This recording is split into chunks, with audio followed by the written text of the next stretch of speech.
piensan primero en un dibujo lineal sin darse cuenta que el mismo tiende a amarrar y limitar su pintura al tener que evitar dañar el dibujo en el proceso.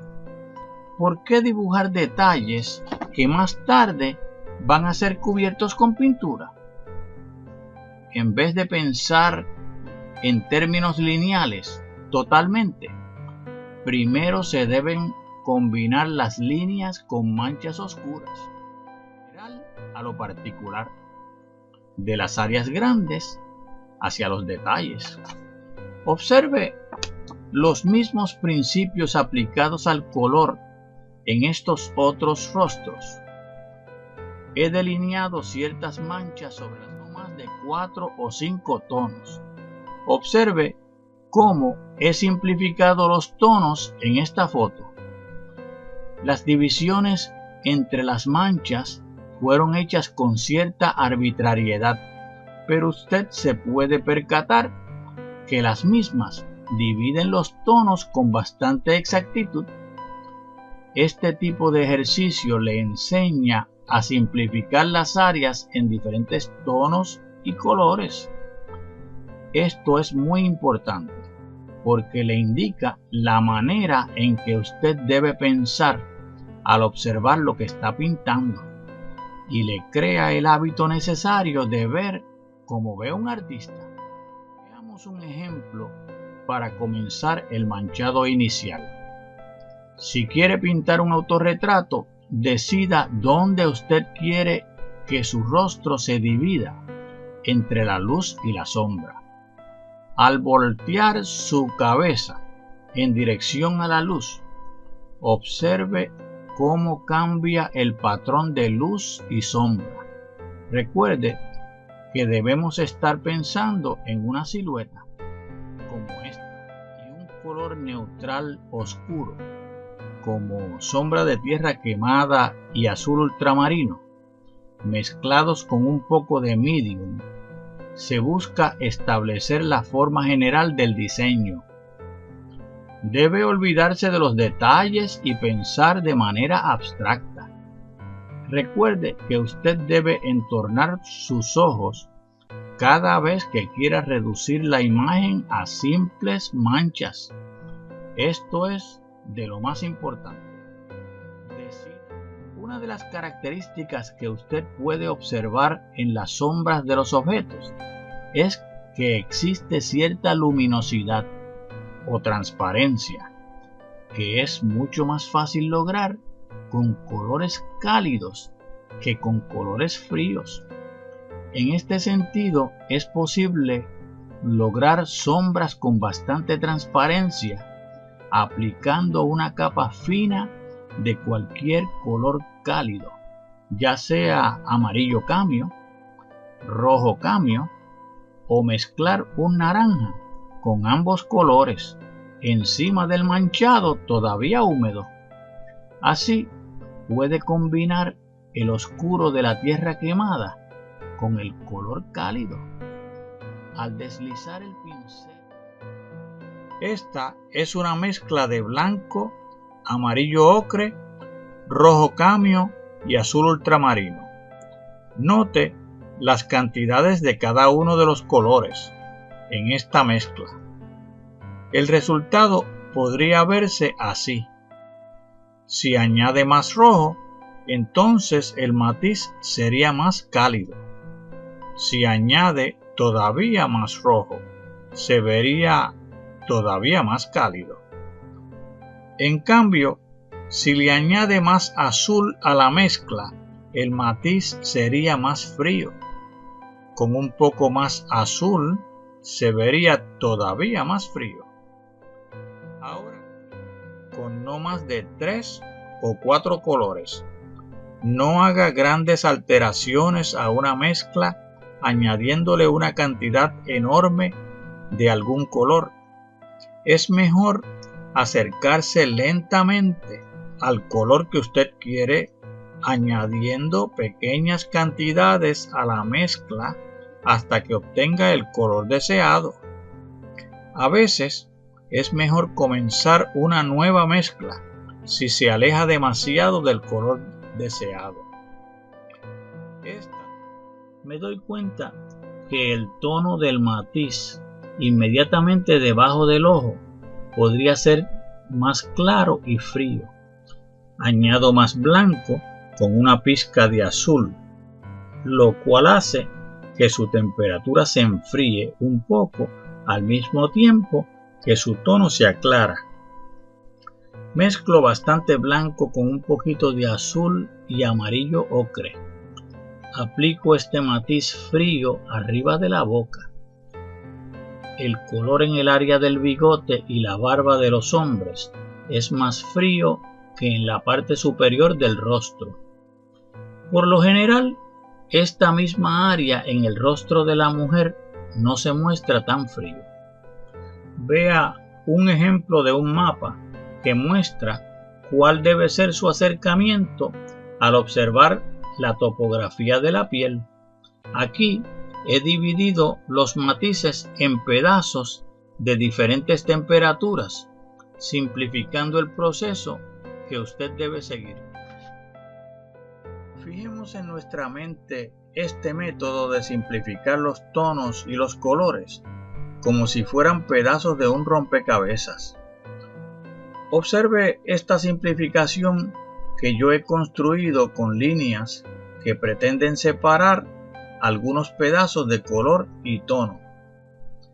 No se tiene que necesariamente dibujar estas líneas. He dibujado las líneas solamente para mostrar cómo se debe pensar al observar su modelo. Usted puede fácilmente rellenar estas áreas con su pincel sin dibujar las líneas. Al observar el rostro detenidamente de esta manera, usted debe evaluar y clasificar los tonos y los colores de cada pedazo del rompecabezas, como se puede ver en la pintura superior. Haga caso omiso de cualquier pequeño detalle que vea en estos pedazos. Comience seleccionando uno de estos pedazos y mezcle el color aproximado.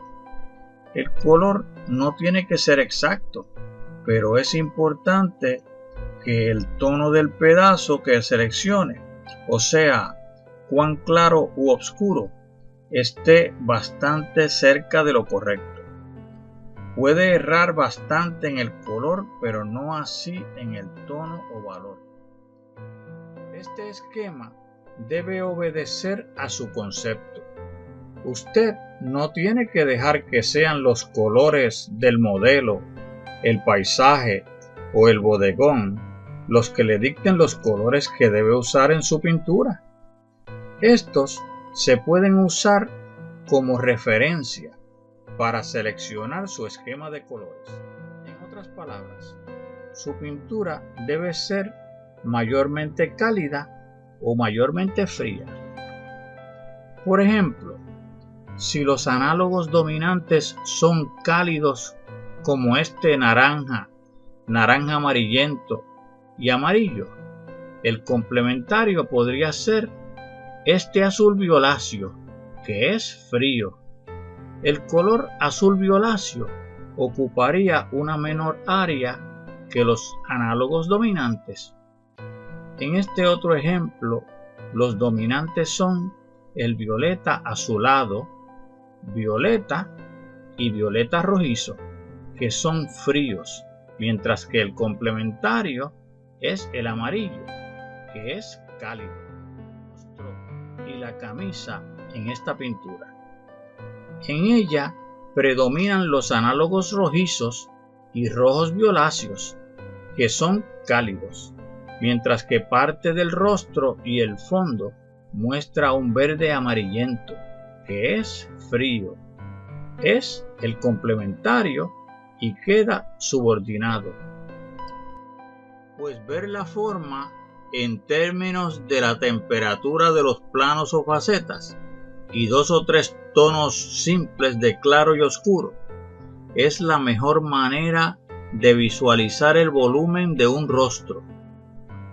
Este tipo de enfoque ayuda muchísimo a mantener el control sobre lo que usted está haciendo. Es fácil confundirse con todos los diferentes matices y formas que usted ve en el rostro, pero si mantiene su atención en la temperatura y el tono general de cada plano, usted podrá construir una forma sólida. La temperatura del color que usted ve en la piel cambia según el ángulo de la luz. Por lo general, cuando la luz incide de frente sobre un plano, el color de este se ve más cálido que cuando la luz incide de lado. Piense en la topografía de la cara y acuérdese que los colores fríos parecen alejarse y los colores cálidos parecen acercarse. Cuando un plano de la piel se aleje, piense en algún color de temperatura fría, ya sea verdoso, azuloso o violáceo. Cuando un plano se muestre de frente, piense en algún color de temperatura cálida, como el rojizo, anaranjado o amarillento. Observe este matiz frío y sus variaciones cálidas que no cambian la temperatura general que se mantiene fría. Según usted va observando la topografía de la piel, debe ir seleccionando áreas de diferentes colores y clasificándolos en cálidos o fríos.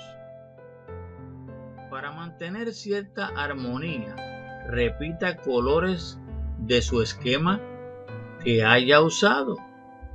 Evite derramar todo el arco iris en su pintura. Acuérdese de lo que expliqué anteriormente. Su concepto representa el límite dentro del cual usted trabaja y el cual le da consistencia a la unidad estructural de la pintura.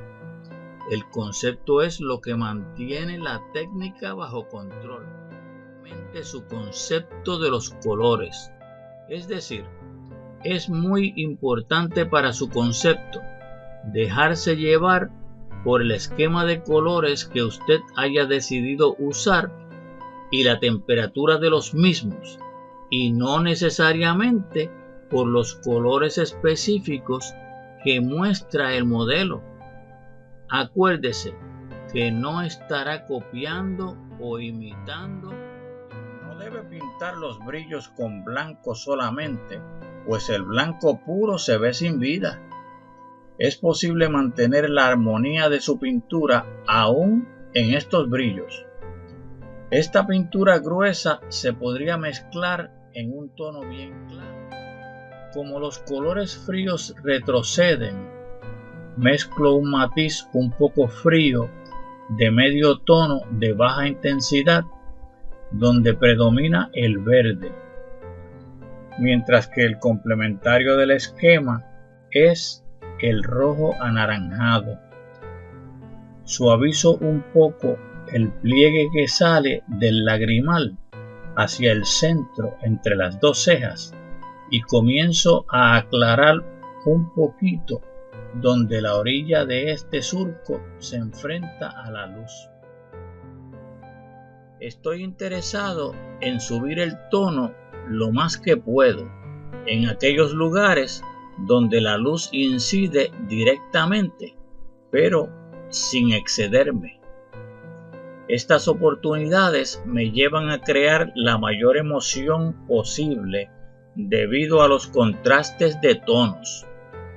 Desde luego, todo esto tiene que ver con mi concepto. El impasto en la luz del sombrero hace que éste se vea más estético. La parte del ala al frente del sombrero tiene un contorno firme o duro, de manera que se vea más cercano en este lugar. Mientras más cerca de nosotros están los objetos, más definidos se ven. Aún en el sombrero, la sombra propia se ve más cálida que la luz.